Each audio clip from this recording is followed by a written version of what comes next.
The following is distributed by the Berean Call. Y en su frente un nombre escrito, la madre de las abominaciones de la tierra. Apocalipsis 17:5.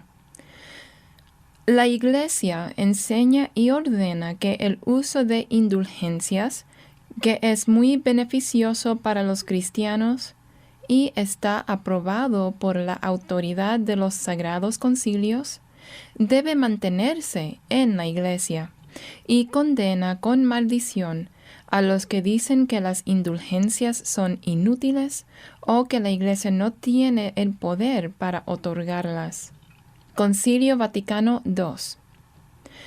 Desde los primeros días de la Iglesia ha existido una tradición por la cual las imágenes de nuestro Señor, de su Santa Madre y de santos se exhiben en las iglesias para que los fieles las veneren. Debe mantenerse la práctica de colocar imágenes sagradas en las iglesias a fin de que sean veneradas por los fieles. Concilio Vaticano II. Capítulo 13. Seductora de almas. Empiezo de la cita. Miren los frutos de la Reforma, con las numerosas divisiones y denominaciones entre los protestantes. Terminación de la cita. Es lo que declaran frecuentemente los apologistas católicos. Empiezo de la cita. ¿Cómo puede tal confusión ser de Dios? Terminación de la cita. La implicación es que solo los protestantes tienen diferencias doctrinales entre ellos, mientras que la Iglesia Católica Romana es una unidad de 980 millones de fieles adherentes que creen y practican lo mismo. Por supuesto, eso está lejos de ser verdad. El catolicismo da una falsa impresión de unidad porque mantiene bajo un enorme velo sus grandes desacuerdos en doctrina y práctica. Como dice Michael Jones, destacado escritor católico y redactor de Fidelity, Los Fieles, empiezo de la cita, no abandonan la Iglesia Católica porque es la única barca de Cristo. No importa qué olas de herejía golpeen sus costados, nunca se justifica que abandone uno el barco, ni siquiera durante las más fuertes tormentas. Terminación de la cita. Serias divisiones. Como vimos, los papas no estaban de acuerdo entre sí y se excomulgan mutuamente acusándose de ser herejes. No obstante, los excomulgados permanecen hoy en la lista de los papas. Los concilios discrepaban unos con otros y hubo aún serias diferencias de opinión en un mismo concilio. Hubo muchos que no aprobaron las decisiones tomadas en el Concilio de Trento, que no representó la opinión de la Iglesia en general, pero aún se considera como la principal fuente del dogma oficial hoy. En el Concilio Vaticano I, muchos obispos se opusieron a la infalibilidad papal y después confirmaron el voto solo para protegerse de la ira del Papa. Lo mismo sucedió en el Concilio Vaticano II, donde el Papa Paulo VI sofocó la oposición. La publicación de la versión inglesa del Nuevo Catecismo Universal se detuvo por más de un año debido a serias diferencias entre los obispos. Algunas de estas se discutieron en la Conferencia Nacional de Obispos Católicos, que se realizó en Washington, D.C., del 15 al 18 de noviembre de 1993. Muchos obispos expresaron preocupación respecto a temas doctrinales. El arzobispo Rembert Wickland de Milwaukee dijo en la conferencia, empiezo de la cita, hay enorme intranquilidad y desasosiego acerca de la liturgia en este momento. Terminación de la cita. Las numerosas divisiones en la Iglesia Católica Romana abarcan desde el archiconservadorismo hasta las creencias y prácticas de sacerdotes y monjas profundamente involucrados en hinduismo o budismo, hasta el liberalismo de Hans Küng. Este último está tan alejado de la línea ideológica oficial de Roma que en 1979 el Vaticano revocó su categoría como teólogo. Sin embargo, sigue siendo una poderosa influencia en la Iglesia Católica. O veamos el caso de Fray Matthew Fox, a quien el Vaticano silenció por un año, pero después ha proclamado abiertamente ideas que solo pueden llamarse paganas y de la nueva era. La orden de los dominicos lo expulsó por insubordinación, pero la Iglesia no lo excomulgó por sus crasas herejías. Fox se convirtió después en episcopal. Una amplia gama de otros teólogos y clérigos continúan en la Iglesia, desde sacerdotes y monjas de la orden Maryknoll, que defienden el marxismo y la teología de la liberación, hasta defensores de la Sociedad de San Pío X, que están escandalizados con el ecumenismo del Papa Juan Pablo II. El Gran Cisma. A lo largo de la historia han habido, por lo menos, tantas divisiones entre los católicos romanos como entre los protestantes, y todavía existen hasta este día. Algunos de estos desacuerdos se defendieron con espadas y lanzas. Considérese, por ejemplo, el Gran Cisma cuando Francia e Italia lucharon por poseer el lucrativo papado. En 1378, Urbano VI, un napolitano, llegó a ser papa. Tratando de realizar reformas que eran muy necesarias, Urbano excomulgó a cardenales que habían comprado sus beneficios. Fue un acto bien intencionado, pero políticamente fue insensato. Von Dollinger explica, empiezo de la cita, la simonía había sido por mucho tiempo el pan cotidiano de la curia romana y su aliento de vida. Sin simonía, la máquina se detendría y al instante se destrozaría. Los cardenales, desde su punto de vista, tenían amplio fundamento para insistir en que era imposible subsistir sin ella. Por consiguiente, se sublevaron contra Urbano y eligieron a Clemente VII, un hombre del completo agrado de ellos. Por tanto, de 1378 a 1409, el cristianismo occidental se dividió en dos obediencias. Terminación de la cita. En 1409, Pisa fue escenario de un sínodo de toda Europa que se convocó para sanar la brecha. Fue la primera vez, en 300 años, que los asistentes a dicha reunión se atrevieron a hablar con franqueza y a votar libremente. Hubo una sensación de alivio, hasta de triunfo, cuando depusieron como herejes a los dos papas reinantes, Gregorio el XII y Benedicto el XIII, y eligieron a un tercer papa, Alejandro el V. Por supuesto, ninguno de los papas cedió a la decisión del sínodo. Por tanto, había 3 vicarios de Cristo en vez de solo 2, tal como había ocurrido 350 años antes.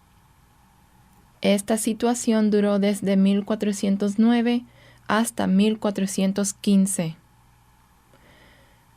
Podría ser que una de las abominaciones a las que esta mujer en la visión de Juan daría a luz fuera un hombre que declara ser vicario de Cristo, y por aún 3 hombres que individualmente declaran ser el verdadero y único representante de Cristo en la tierra, maldiciendo cada uno a los que seguían a cualquiera de los otros 2? A Catalina de Siena, quien persuadió a Gregorio el XI, el 7º de los papas de Aviñón, a que regresara a Roma, se le reconoce hoy como una santa católica. Fue una leal partidaria de Urbano VI, pero las listas lo muestran a él como antipapa. Las peores abominaciones.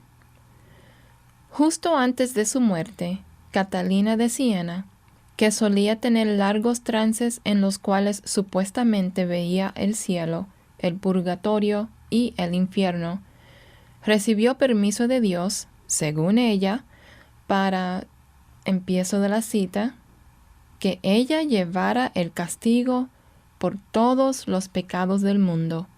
Terminación de la cita. Sin embargo, la muerte de Cristo ya había pagado la pena total por el pecado. ¿La excomulgaron como hereje por tal blasfemia? No. La admiraron tanto por su sacrificio que la Iglesia Católica Romana la declaró santa. 500 años más tarde, la Iglesia aceptó la declaración de que los sufrimientos demostrados por la sangre de los estigmas en las manos, los pies y el costado como Cristo fue traspasado, que un monje llamado Padre Pío soportó durante 50 años, fueron también para pagar los pecados del mundo. Pío dijo que más espíritus de muertos que personas vivas lo visitaron en la celda de su monasterio. Los espíritus iban para agradecerle por pagar por sus pecados con su sufrimiento, de modo que pudieran ser liberados del purgatorio e ir al cielo. Otros monjes testificaron que habían oído multitudes de voces que hablaban con el Padre Pío de noche. Sin embargo, la Biblia con frecuencia asegura que Cristo sufrió la pena total por el pecado, en quien tenemos redención por su sangre, el perdón de pecados según las riquezas de su gracia. Efesios 1:7, Colosenses 1:14. No queda nada que los pecadores deben pagar para recibir el perdón ofrecido por la gracia de Dios. La deuda ha sido pagada en su totalidad. Consumado es, exclamó Cristo triunfante justo antes de morir en la cruz. Juan 19:30. Decir lo contrario sería la herejía más grave. Juan el Bautista aclamó a Cristo como el Cordero de Dios que quita el pecado del mundo. Juan 1:29. Todos los demás, incluyendo a Pío y otros, por ser pecadores, todos pecaron, Romanos 3:23, tendrían que morir por sus propios pecados y, por tanto, no podrían también pagar por los pecados de otra persona. Pedro declaró que Cristo padeció una sola vez por los pecados, el justo sin pecado por nosotros, los injustos, para llevarnos a Dios. 1 de Pedro 3:18. No obstante, millones de católicos, incluyendo al Papa actual, veneran y dirigen oraciones a Catalina de Siena, al Padre Pío y a otros santos sufridos por haber padecido por los pecados de otros. Se les considera superiores a Cristo en el sentido de que los sufrimientos de Él dejan a buenos católicos aún en el purgatorio, mientras que el sufrimiento del Padre Pío libera a multitudes para que vayan al cielo. El Concilio Vaticano II declaró que los creyentes siempre han, empiezo de la cita, llevado sus cruces para hacer expiación por sus propios pecados y los pecados de otros, para ayudar a sus hermanos a obtener salvación de Dios. Terminación de la cita. Dicha blasfemia es una de las abominaciones que la Iglesia Católica Romana ha creado y que aún fomenta en la actualidad. ¿Puede haber abominación mayor que enseñar que los pecadores, por quienes Cristo pagó la pena total por el pecado, necesitan aún hacer expiación por sus propios pecados y por los pecados de otros? Los ídolos de tus abominaciones. En la Biblia, la palabra abominación es un término espiritual relacionado con la idolatría. Dios condenó a Israel por los ídolos de tus abominaciones. Ezequiel 16:36. Las prácticas ocultistas también son llamadas abominaciones, al igual que las relaciones sexuales ilícitas y pervertidas. Puesto que la mujer que cabalga la bestia es la madre de las rameras y de las abominaciones, parece claro que bajo el gobierno del Anticristo, estas prácticas malignas, originadas en Babel, caracterizarán la religión mundial que esta mujer representa. Se le llama la madre de estos males porque ella los ha fomentado y alentado. La descripción encaja exactamente en la historia así como en la práctica actual de la Iglesia Católica Romana. El segundo de los 10 mandamientos y muchos otros pasajes de la Biblia prohíben claramente hacer imágenes para fines religiosos e inclinarse ante ellas, y muestran que Dios aborrece esta práctica pagana. Por ejemplo, no haréis para vosotros ídolos, ni escultura, para inclinaros a ella. Maldito el hombre que hiciera escultura o imagen de fundición, abominación a Jehová. Levítico 26:1, Deuteronomio 27:15. Sin embargo, en el Concilio Vaticano II se recomendó tener imágenes en las iglesias y que fueran veneradas por los fieles. En las iglesias y catedrales católicas en todo el mundo se puede ver a los fieles arrodillados frente a imágenes de uno u otro santo y más a menudo frente a la de María. El segundo mandamiento que Dios dio a Israel declara: no te harás imagen, ni ninguna semejanza de lo que esté arriba en el cielo, ni abajo en la tierra. No te inclinarás a ellas, ni las honrarás. Éxodo 20, del 4 al 5. Deuteronomio 5, del 8 al 9. ¿Cómo se las arregla la Iglesia Católica Romana para violar esta clara prohibición?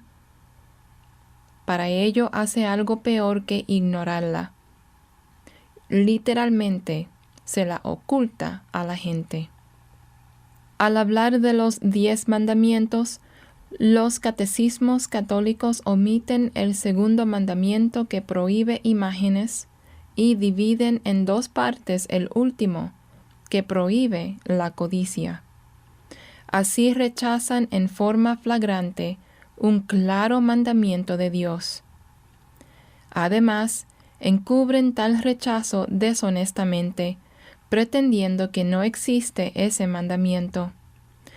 Es un engaño deliberado a los miembros de la Iglesia, la mayoría de los cuales no saben nada de la Biblia, excepto lo que les dice el clero.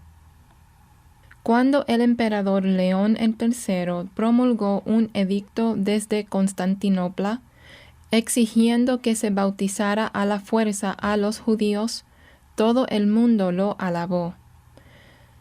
Pero cuando en 726 ordenó que se destruyeran las imágenes, tanto los ciudadanos como el clero protestaron.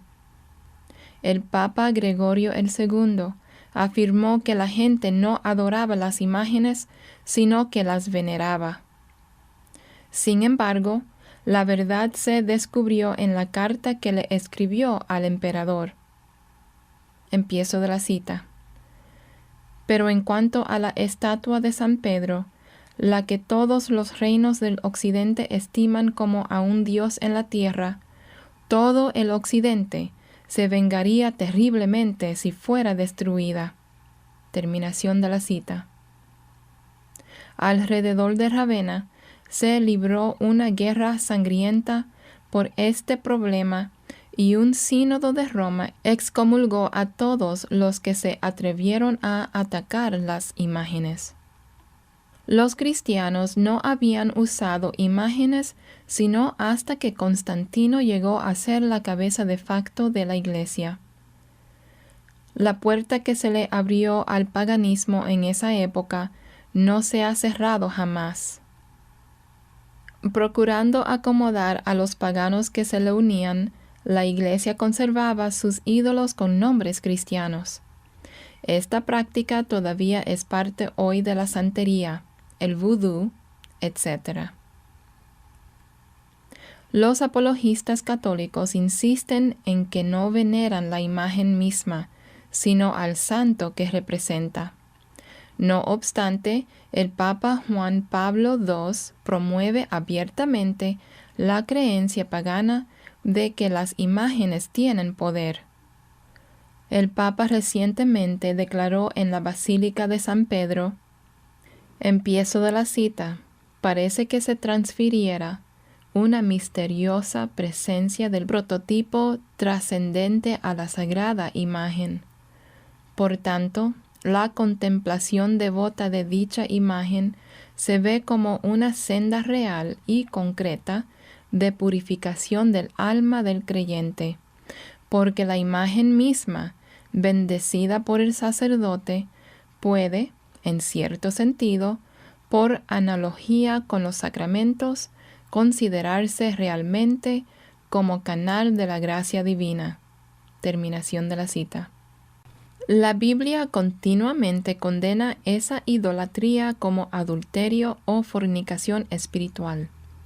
Roma es la madre de las rameras, en esta manera también, habiendo guiado a incontables millones de personas a la idolatría. La salvación en venta. La Iglesia Católica Romana ha estado involucrada en el negocio de vender salvación a los ingenuos y gran parte de su cuantiosa riqueza la ha acumulado de esa fuente, y lo hace en el nombre de Cristo, quien ofrece la salvación como don gratuito. Cristo dijo a sus discípulos, «De gracia recibisteis, dad de gracia». Mateo 10:8.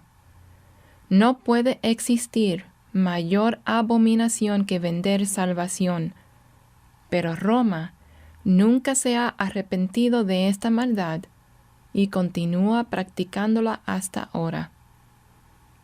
Bajo el gobierno del Papa León X, 1513 a 1521, quien maldijo y excomulgó a Martín Lutero, la Cancillería romana publicó precios específicos que debían pagarse a la Iglesia para obtener la absolución de todo crimen imaginable. Aún el homicidio tenía precio. Por ejemplo, un diácono culpable de homicidio podía ser absuelto por 20 coronas. Una vez que la Iglesia perdonaba de esta manera a los malhechores ungidos, como se les llamaba, las autoridades civiles ya no podían juzgarlos. La venta de salvación que realizó León X no fue nada nuevo. Juan el 22, 1316 a 1334, había hecho lo mismo 200 años antes, fijando un precio por cada crimen, desde homicidio hasta incesto y sodomía. Mientras más católicos pecaban, más rica se hacía la Iglesia. Estratagemas similares para recaudar fondos habían estado en operación durante años. Por ejemplo, Inocencio el VIII, 1484 a 1492, otorgaba la indulgencia Butterbrief por 20 años. Por cierta suma de dinero, uno podía comprar el privilegio de comer sus platos favoritos durante Cuaresma y otros días de ayuno. Era una forma de recibir crédito por ayunar mientras disfrutaba de los alimentos más exquisitos. La gente creía que los papas tenían tal poder. Después de todo, ¿acaso no se ataba o desataba en el cielo todo lo que los vicarios de Cristo ataran o desataran en la tierra? Las ganancias adquiridas mediante este ingenioso plan se usaron para construir el puente sobre el Elba. Cuando Julio el III asumió el cargo, 1550 a 1555, renovó esta indulgencia a cambio de un generoso honorario por otros 20 años. León el X demolió la Basílica de Constantino y construyó la de San Pedro, en gran parte con dinero pagado por personas que pensaban que así estaban ganando el perdón de sus pecados y la entrada al cielo. Esa magnífica estructura representa una evidencia más de que Roma es la madre de las abominaciones. Al igual que a Giovanni de Medici, a León el X lo nombraron abate cuando tenía 7 años e hizo su primera comunión, y cardenal cuando tenía 13. Aunque fue el cardenal más joven hasta esa fecha, el Papa Benedicto IX ascendió al trono de Pedro cuando tenía 11 años. Imagínese a un niño de 11 años pronunciando solemnemente el perdón de pecados como el único representante verdadero de Cristo en la tierra. Fue León el X quien comisionó al fraile dominico Tetzel para vender indulgencias, prometiendo que éstas librarían a los que estaban en el purgatorio o al comprador, si lo hacía a su nombre, de tener que pasar tiempo alguno en ese lugar intermedio de tormento.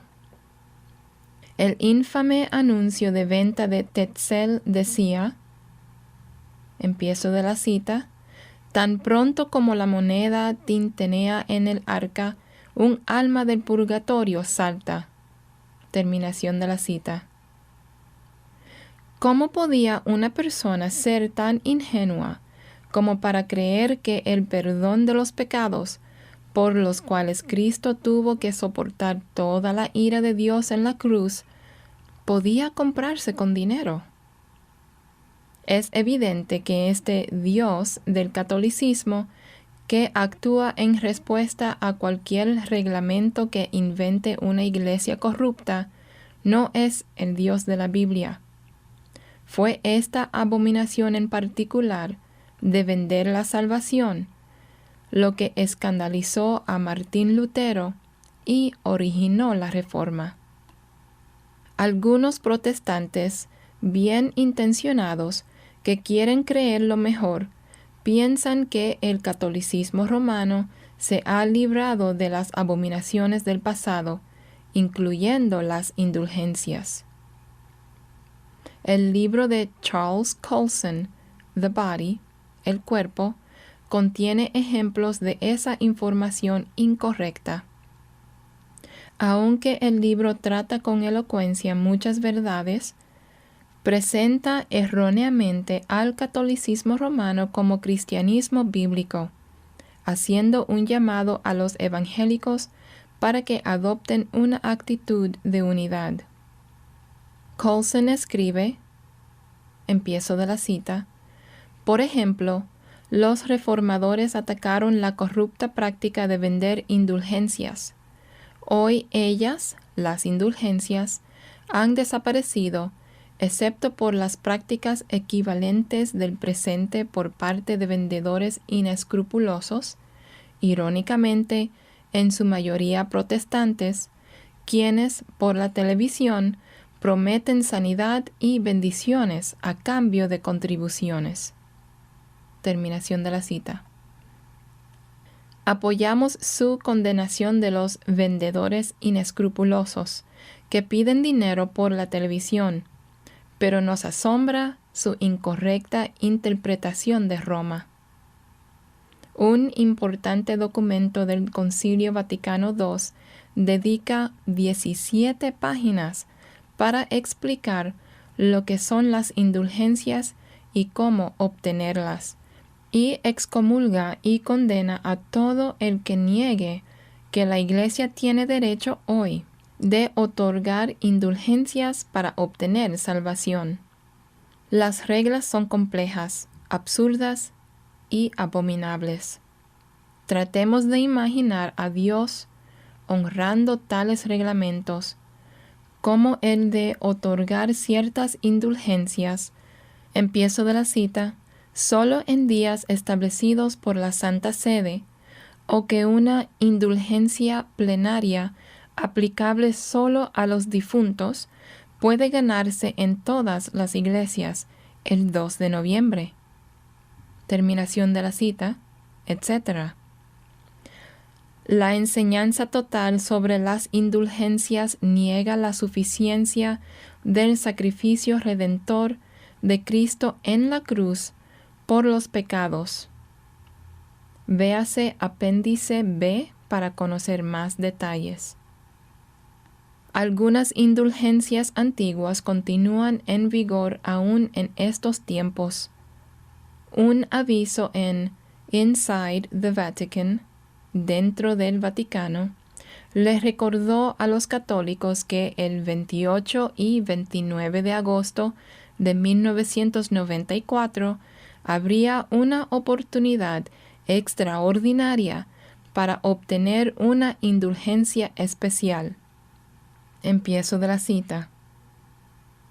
El Papa Celestino V dio una puerta santa a la Catedral de María Collemaggio en su bula del 29 de septiembre de 1294. Para obtener esta indulgencia de perdón, es necesario estar en la catedral entre las 18 horas, 6 p.m., del 28 de agosto y las 18 horas, 6 p.m., del 29 de agosto, para arrepentirse verdaderamente de los pecados personales y para confesar e ir a misa y comulgar dentro de los 8 días siguientes a la visita. La puerta santa está abierta todos los años, pero este año, 1994, es el 7º centenario aniversario de la bula de perdón. ¡Asistan! Terminación de la cita. Advertencia: viene la reforma. Dentro de la iglesia del castillo de Wittenberg, en cuya puerta Martín Lutero clavó sus 95 tesis, había reliquias, incluyendo un supuesto mechón de cabello de la Virgen María, y se ofrecían 2 millones de años de indulgencias a los que las veneraran según las reglas prescritas. La Iglesia Católica Romana jamás se ha disculpado por haber guiado al error a multitudes de esta manera. ¿Y cómo se le pide perdón a las almas que ahora están en el infierno por haberles vendido un falso boleto para entrar al cielo. Tanto por el ingenio y la infamia, ninguna estratagema para arrebatarle dinero a la gente en el pasado, ni los actuales vendedores inescrupulosos por la televisión se acercan siquiera a la venta de indulgencias. Estas le proveyeron mucho dinero a los papas en el tiempo de la Reforma. En el año 593, el Papa Gregorio I había propuesto la idea antibíblica, pero muy lucrativa, de que había un lugar llamado purgatorio, en el que los espíritus de los muertos sufrían a fin de ser purificados de sus pecados y totalmente librados de la deuda del castigo eterno. El Concilio de Florencia declaró en 1439 que tal invención era un dogma de la Iglesia y aún es parte importante del catolicismo romano hoy. Sin embargo, no fueron esas abominables herejías las que dividieron a los católicos romanos. Todos parecían estar contentos con la promesa de que la Iglesia de alguna forma haría que llegaran al cielo, sin importar cuán repugnantes fuesen los métodos para el sentido común y la justicia. Chamberlain dijo, empiezo de la cita, el ojo de la fe estaba ciego a las discrepancias incidentales. Terminación de la cita. Fue la división causada por papas rivales, cuando cada uno declaraba estar a cargo de la maquinaria de la salvación, lo que impulsó a la Iglesia a actuar. El Concilio de Constanza, 1414 a 1418, depuso a los tres rivales que afirmaban ser el vicario de Cristo, y luego nombró a un nuevo papa, Martín el V, uniendo así de nuevo a la Iglesia. Véase apéndice D para conocer más detalles. Muchos obispos estaban convencidos de que se necesitaba desesperadamente una reforma. A fin de dirigir a la Iglesia en esa dirección, el Concilio de Constanza decretó que debería realizarse otro concilio ecuménico cada 10 años.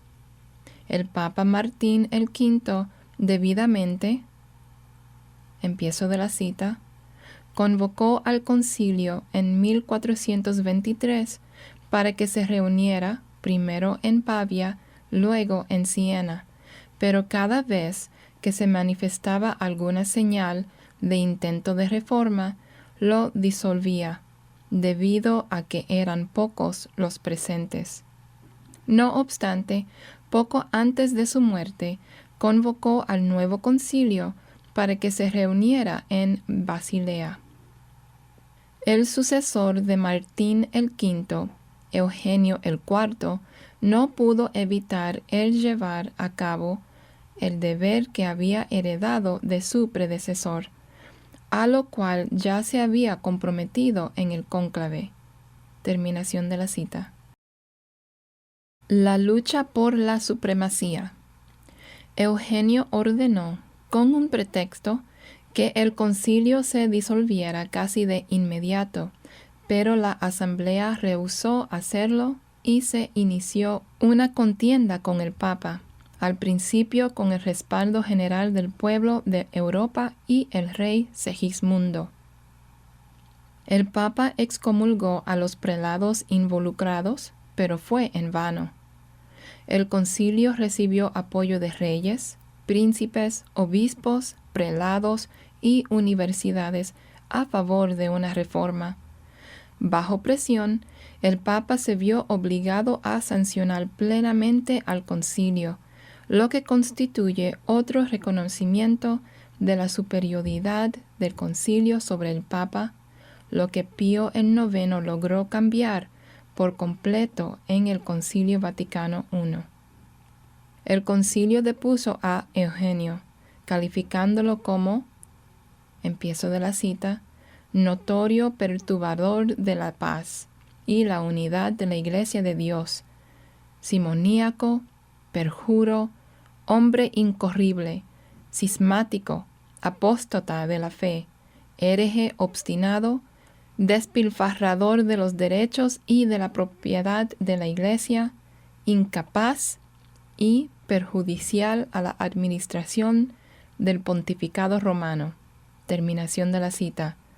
Sin embargo, su nombre sigue hasta hoy en la lista oficial de los vicarios de Cristo. Con gran valor, el concilio decretó, empiezo de la cita, todos los nombramientos eclesiásticos deberán hacerse según los cánones de la Iglesia. Debe cesar toda simonía. Todos los sacerdotes, ya sean del más alto o más bajo rango, deberán abandonar a sus concubinas, y a todo aquel que 2 meses después de este decreto no haya cumplido sus demandas, se le privará de su oficio, aunque sea el obispo de Roma. Los papas no exigirán ni recibirán honorarios por oficios eclesiásticos. De ahora en adelante, un papa no deberá pensar en los tesoros de este mundo, sino solo en los del mundo venidero. Terminación de la cita. Esa medicina resultó demasiado fuerte, y las opiniones se tornaron contra el concilio. La gente quería reforma, pero no a tal grado, y lo último que deseaban el papa y la curia era que se les exigiera vivir como verdaderos cristianos y con un concilio para asegurarse de que cumplieran. El Papa Eugenio convocó su propio concilio en Florencia, depuso y anatematizó a los miembros del concilio de Basilea, los puso, empiezo de la cita, bajo interdicto, excomulgó al concilio municipal y exigió que todos saquearan a los comerciantes que llevaban mercancías a la ciudad, porque está escrito, los justos saquearon a los impíos. Terminación de la cita. El Papa luego sobornó al rey Federico con 100,000 florines, empiezo de la cita, junto con la corona imperial, le asignó diezmos de todos los beneficios alemanes y otorgó pleno poder a su confesor para darle 2 veces absolución plenaria de todos los pecados. Terminación de la cita. De ese modo abominable, los papas dispensaban favores, incluyendo el perdón de los pecados. El concilio de Basilea no pudo competir con el poder y la riqueza del Papa. Eugenio contaba con el respaldo que necesitaba. Von Dahlinger comenta, empiezo de la cita, la victoria de Eugenio era completa. Cuando en su lecho de muerte los embajadores alemanes le rindieron homenaje, el suceso se celebró 7 de febrero de 1447 en Roma, con el tañido de campanas y fogatas. Aún las más pequeñas concesiones que el Papa había otorgado a los alemanes, luego las revocó en bulas secretas. Terminación de la cita. Un católico alemán anónimo, al lamentar la situación de su iglesia en 1443, parecía hacerse eco de la visión que Dios le dio a Juan en Apocalipsis 17. La ramera romana ha embriagado a tantos amantes con el vino de su fornicación, que la esposa de Cristo, la Iglesia y el concilio que la representa apenas reciben la devoción leal de 1 entre 1000. Habiendo triunfado sobre el concilio y Alemania, Eugenio al morir exclamó con la conciencia atormentada. Empiezo de la cita. Cuánto mejor hubiera sido para la salvación de tu alma que jamás hubiera sido cardenal y papa. Terminación de la cita.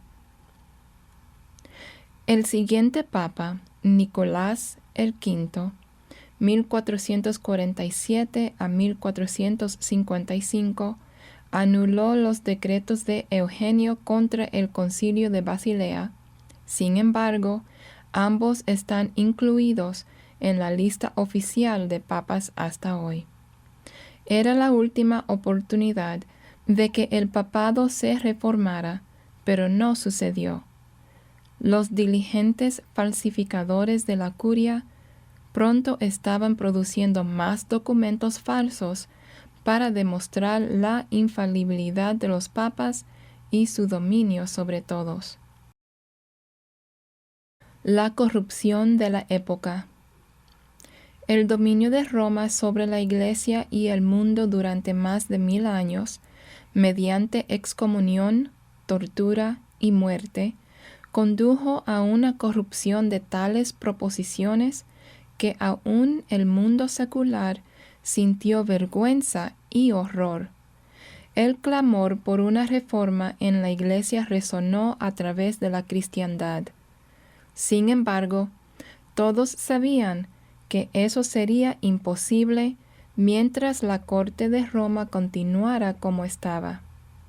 Empiezo de la cita. En ese lugar se fomenta y protege toda maldad, y de allí se disemina. Pero a menos que ocurra un milagro, no hay esperanza de reforma. Terminación de la cita. Entre los papas que sucedieron a Nicolás en el supuesto trono de Pedro, hubo algunos cuya maldad sobrepasó toda imaginación. Respecto a Pablo el II, Sixto el IV, Inocencio el VIII y Alejandro el VI, Von Dallinger dice que cada uno trató de superar los vicios de su predecesor. Un contemporáneo de Pablo el II dijo que ese papa había, empiezo de la cita, convertido la silla papal en una cloaca debido a su corrupción. Terminación de la cita. Los peregrinos que iban a Roma con grandes esperanzas, como Martín Lutero, volvían desilusionados, declarando que, empiezo de la cita, en la metrópolis del cristianismo y en el seno de la Gran Madre y Señora de todas las iglesias, casi sin excepción, mantenía concubinas. Terminación de la cita. Y la Iglesia sacaba ganancia económica de ello. Sixto el IV, 1471 a 1484, quien licenció los prostíbulos de Roma por un honorario anual y cobró impuestos al clero por sus concubinas, inventó un método aún más ingenioso de llenar las arcas de Roma. Los papas que le sucedieron usaron y aprovecharon al máximo dicho método. Sixto el IV decidió que él, como vicario de Cristo, podía aplicar indulgencias a los muertos así como a los vivos. Fue una idea novedosa que a nadie se le había ocurrido antes y que resultó increíblemente lucrativa. ¿Quién rehusaría comprar la libertad de las torturas del purgatorio para su madre, padre, tía, tío o hijo fallecido? Y, por supuesto, cuanto más ricos eran los parientes vivos, más costaba transferir a los difuntos desde el purgatorio al cielo.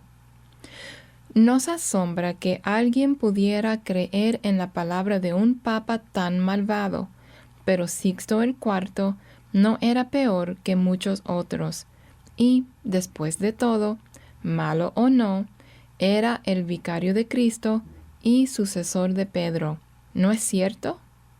Chamberlain lo expresa bien. Empiezo de la cita. Ningún monarca laico, no importa cuán poderoso o virtuoso fuera, podía atraer la profunda reverencia instintiva que las personas sentían por el sucesor de San Pedro, por muy indigno que fuese. Terminación de la cita. Los pocos valientes, tales como Savonarola de Florencia, quien se atrevió a criticar las abominaciones de Roma, eran condenados a la hoguera por su celo. El Concilio de Trento. Ese era el estado de la Iglesia Católica Romana en el tiempo de la Reforma. Hay que recordar que Lutero y Calvino eran católicos devotos, no eran protestantes. Dicha palabra no se había inventado. Multitudes habían estado clamando por una reforma por lo menos durante 200 años, pero nadie, incluyendo a Calvino y Lutero, quería abandonar la Iglesia. Ansiaban verla reformada desde adentro. Los papas, furiosos ante el desafío de su poder, habrían condenado a Lutero y Calvino a la hoguera, pero al no poder hacerlo, por la protección que les brindaron algunos príncipes alemanes, la jerarquía los expulsó sumariamente de la Iglesia. Cansadas del arrogante despotismo del papado, además de la opresión y ejecución de todo el que no consintiera a sus imperiosas demandas, multitudes siguieron a Lutero, Calvino y los otros líderes de la Reforma y salieron de la Iglesia, sintiendo algo extraño al respirar por primera vez una libertad espiritual que no habían conocido. De repente, el protestantismo, este clamor herético recién iniciado, estaba prosperando y avanzando por todas partes.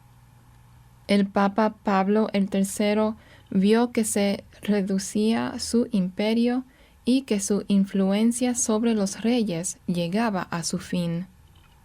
Este Papa despótico del período del Renacimiento, que había, empiezo de la cita, otorgado el sombrero rojo a sus sobrinos de 14 y 17 años de edad, y los había promovido a pesar de su conocida inmoralidad, terminación de la cita, actuó decisivamente en dos frentes. Convocó un concilio en Trento, al norte de Italia, que condenó la reforma teológicamente y, entre bastidores, organizó una guerra santa con el propósito de eliminar el protestantismo de la faz de la tierra en nombre de Cristo. La popularidad de Roma estaba a un nivel bajo cuando el Concilio de Trento se reunió en 1545 para considerar cómo responder a la amenaza del protestantismo que amenazaba a la Iglesia en gran parte de Europa. En la Iglesia católica todavía había muchos clérigos que veían la necesidad de una reforma y esperaban que Trento la produjera, lo cual permitiría que volvieran aquellos que habían salido de la Iglesia. Sin embargo, el Papa y su curia tenían otros planes. El discurso de apertura en el concilio, presentado por el obispo Coriolano Martorano, alentó a los que tenían esperanza de una reforma. Lamentablemente, muy pocos de los que pensaban de esa forma estaban presentes, porque el Papa había llenado el concilio con sus propios hombres. Von Döllinger describe ese conmovedor discurso, empiezo de la cita, el cuadro que Martorano describió de los cardenales y obispos italianos, su sanguinaria crueldad, avaricia y orgullo, y la devastación que habían causado en la Iglesia fue perfectamente impresionante. Un escritor desconocido que describió esta primera reunión en una carta a un amigo piensa que Lutero mismo nunca habló con más severidad. Terminación de la cita. En realidad, este único llamado a regresar al cristianismo genuino fue seguido por un coro apoyando la maldad que Martorano había expuesto. El Concilio de Trento, controlado por italianos, demostraría ser incapaz de enfrentar los hechos. Cuando una vez más un delegado no italiano se atrevió a formular cargos que presentaban un cuadro negativo del papado, los obispos italianos gritaron, golpearon el suelo con los pies y exclamaron que este maldito desdichado no debe hablar, debe ser juzgado de inmediato. La libertad de expresión en Trento fue similar a la que hubo 325 años después en Roma, en el Concilio Vaticano I. Poco después de iniciarse el concilio, un famoso testigo ocular escribió que no se podía esperar nada beneficioso de los obispos monstruosos que asistieron. No había, empiezo de la cita, nada episcopal en ellos, excepto sus largas sotanas. Ellos llegaron a ser obispos mediante el favor real, la solicitación, la compra en Roma, artes criminales o después de largos años en la curia. Terminación de la cita. Todos debían ser depuestos para que Trento produjera algo digno, pero eso era imposible. Otro contemporáneo, Pallavicini, escribió, empiezo de la cita, los obispos italianos no tenían otro objetivo excepto defender la sede apostólica y su grandeza. Pensaban que al trabajar en favor de sus intereses, mostraban que eran buenos italianos y buenos cristianos. Terminación de la cita. Las guerras entre católicos y protestantes. No satisfecho con condenar a los protestantes teológicamente, los cánones y decretos del Concilio de Trento contienen más de 100 anatemas contra las creencias protestantes. El Papa Pablo III quería destruirlos físicamente. Le ofreció al Santo Emperador Romano, Carlos V de España, empiezo de la cita, 1.100.000 ducados, 12.000 soldados de infantería y 500 caballos, si dirigía todas sus fuerzas militares contra los herejes. Terminación de la cita. El emperador católico se sintió más que feliz al tener una razón para dominar a los príncipes rivales protestantes de Alemania. Empiezo de la cita. Al protestantismo y dar a su reino una fe católica unificada que, según él, fortaleciera y facilitaría su gobierno. Terminación de la cita. Esto resultó en una guerra que duró casi 10 años en Europa. Pablo el III, empiezo de la cita, promulgó una bula excomulgando a todos los que se opusieran a Carlos V y ofreciendo indulgencias liberales a quienes lo ayudaran. Terminación de la cita. Después de graves pérdidas en ambos bandos y de mucha traición entre los gobernantes rivales, los protestantes mantuvieron suficiente poder como para obligar al emperador a un arreglo. Will Durant explica el acuerdo que creó las iglesias estatales que aún existen en Europa actualmente. Empiezo de la cita. A fin de permitir que hubiera paz entre los estados y en ellos, cada príncipe debía escoger entre el catolicismo romano y el luteranismo.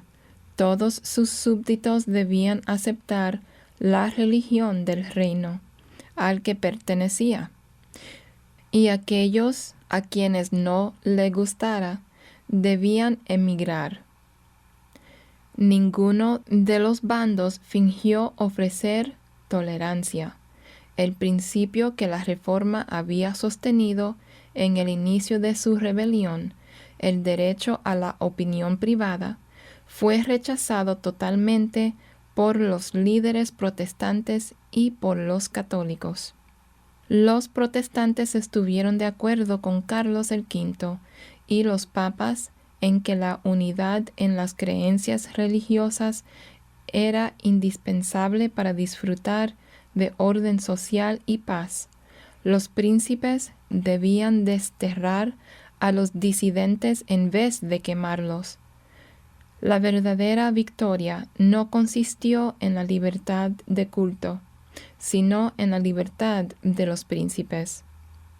Cada uno, al igual que Enrique el VIII de Inglaterra, llegó a ser la cabeza suprema de la Iglesia, católica o protestante, en su territorio, con el derecho exclusivo de nombrar al clero y a los hombres que debían definir la fe obligatoria. El principio erastiano, que el Estado debe gobernar a la Iglesia, se estableció definitivamente, puesto que fueron los príncipes, no los teólogos, quienes habían llevado al protestantismo al triunfo. Aquellos naturalmente se apropiaron de los frutos de la victoria: supremacía territorial sobre el emperador, supremacía eclesiástica sobre la Iglesia. En realidad, el Santo Imperio Romano no murió en 1806, sino en 1555. Terminación de la cita. La historia de la Reforma se ha relatado en otras obras. En ambos bandos se perpetraron maldades, y no tenemos espacio para volverlas a narrar. En este libro tenemos un objetivo principal: identificar a la mujer que cabalga la bestia en Apocalipsis 17. En este capítulo estamos demostrando que en su frente tenía escrito: la madre de las abominaciones. Pasemos ahora del pasado al presente. Abominación es un término espiritual. No existe mayor abominación que rechazar el sacrificio que Cristo hizo en la cruz por nuestros pecados, excepto guiar también a otros por el camino errado. Dicha abominación, en diversas formas, continúa en el catolicismo romano hasta este día. Otro de los grandes engaños de Roma se relaciona con el matrimonio y el divorcio. Divorcio, con otro nombre. A la Iglesia Católica Romana se le conoce por su posición inflexible contra el divorcio.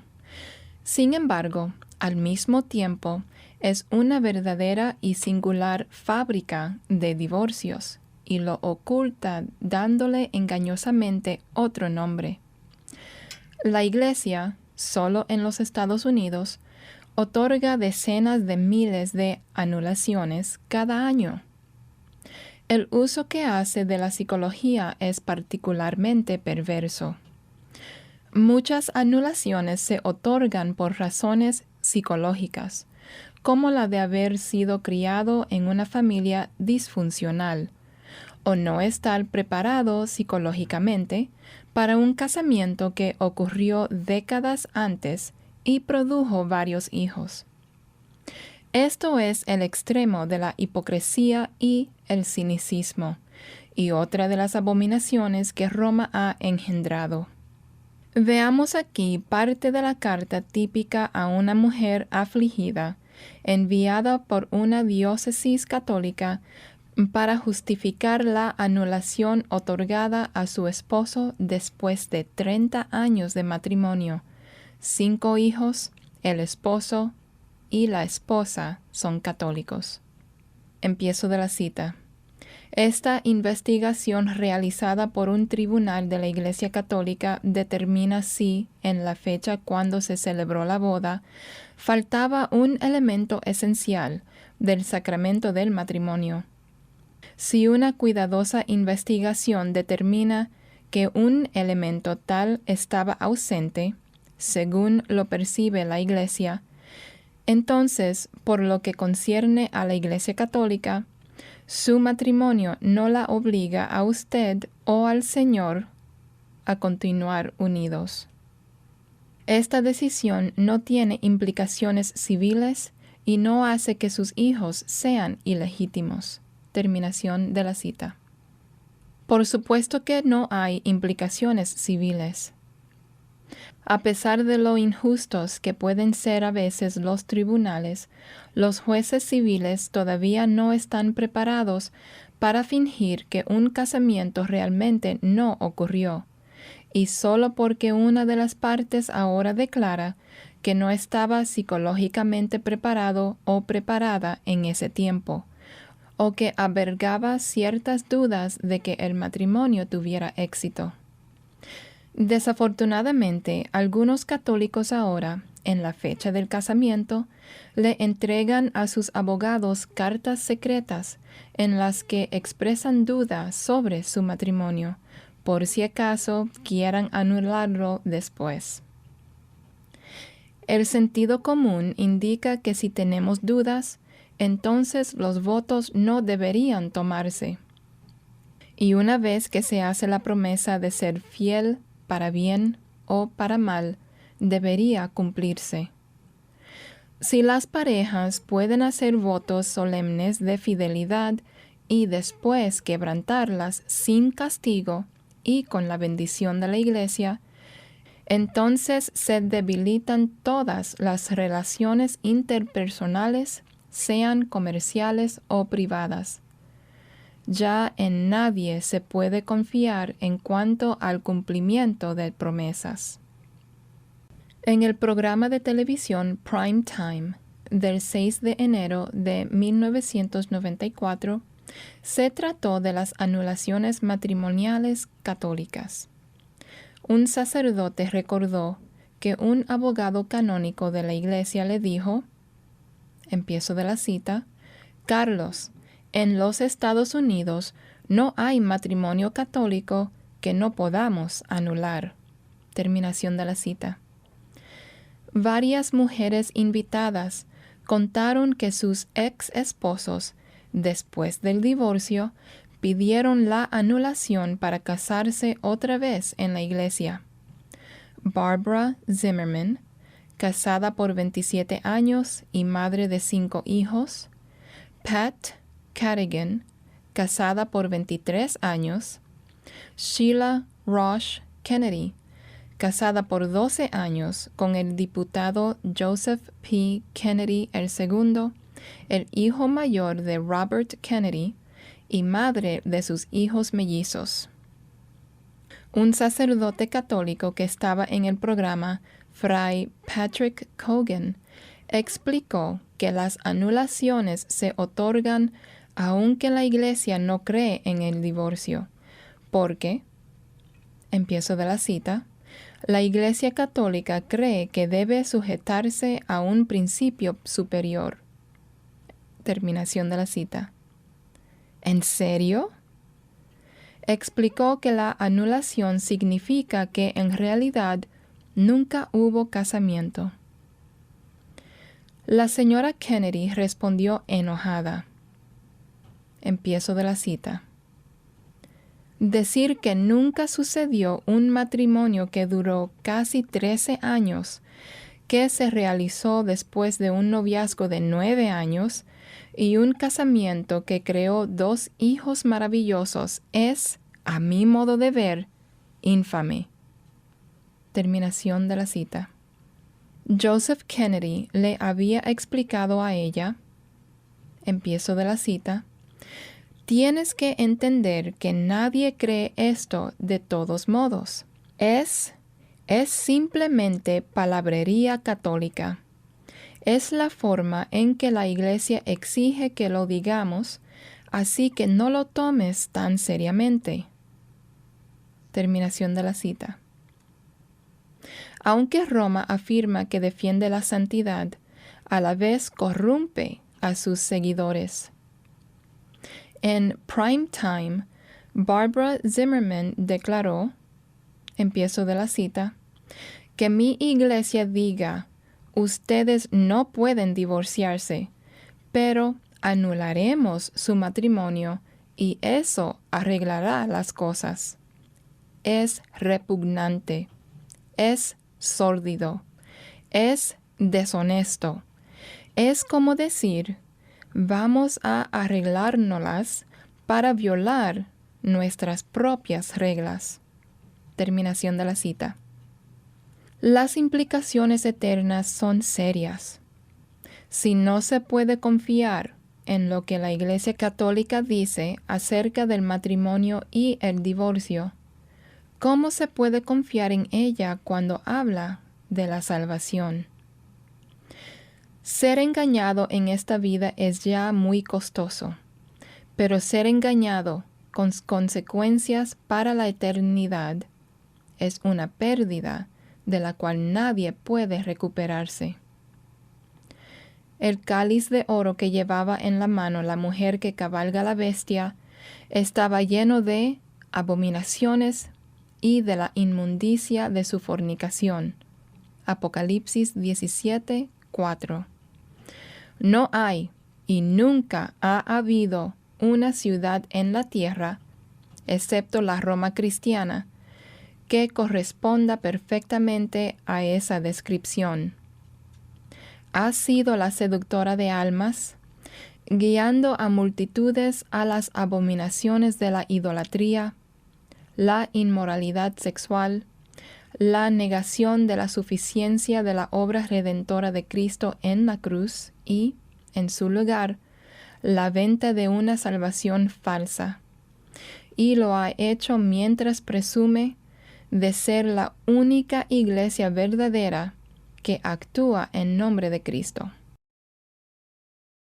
Distinciones importantes. Cristo hizo una clara distinción entre César y Dios. Dad a César lo que es de César, y a Dios lo que es de Dios. Marcos 12:17. Esto es fundamental. La Iglesia Católica Romana unió a César con Dios. La Iglesia y el Estado se volvieron uno, pero la Iglesia tomó el control y el Estado cumplía sus órdenes. Esa es aún la situación en los países católicos hoy. Cristo hizo una clara distinción entre su reino, que no es de este mundo, y los reinos de este mundo. Juan 18:36. Desobedeciendo a Cristo, a quien ellos dicen representar, los papas han levantado un reino que es definitivamente de este mundo. Sin embargo, afirman que es el reino de Dios, y lo han logrado mediante alianzas impías con gobernantes seculares. Cristo también hizo una clara distinción entre su iglesia, a la cual llamó a apartarse de este mundo, y el mundo mismo. Juan 17, del 18 al 20.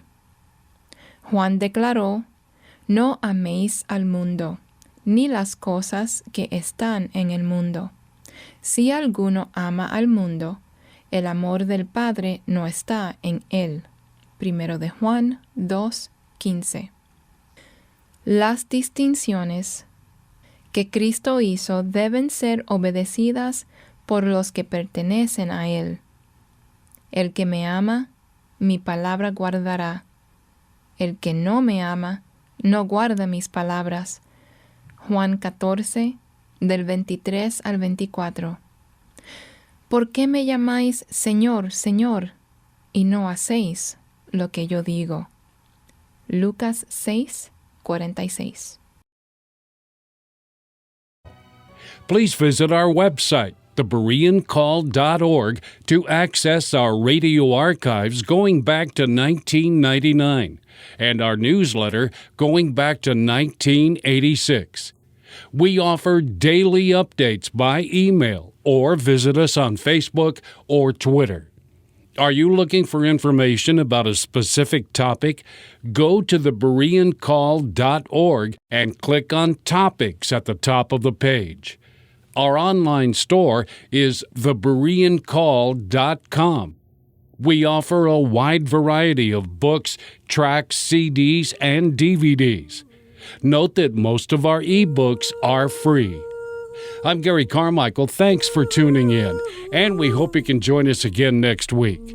Until then, we encourage you to search the Scriptures 24/7. Though none go with me, I still will follow. No turning back, no turning back.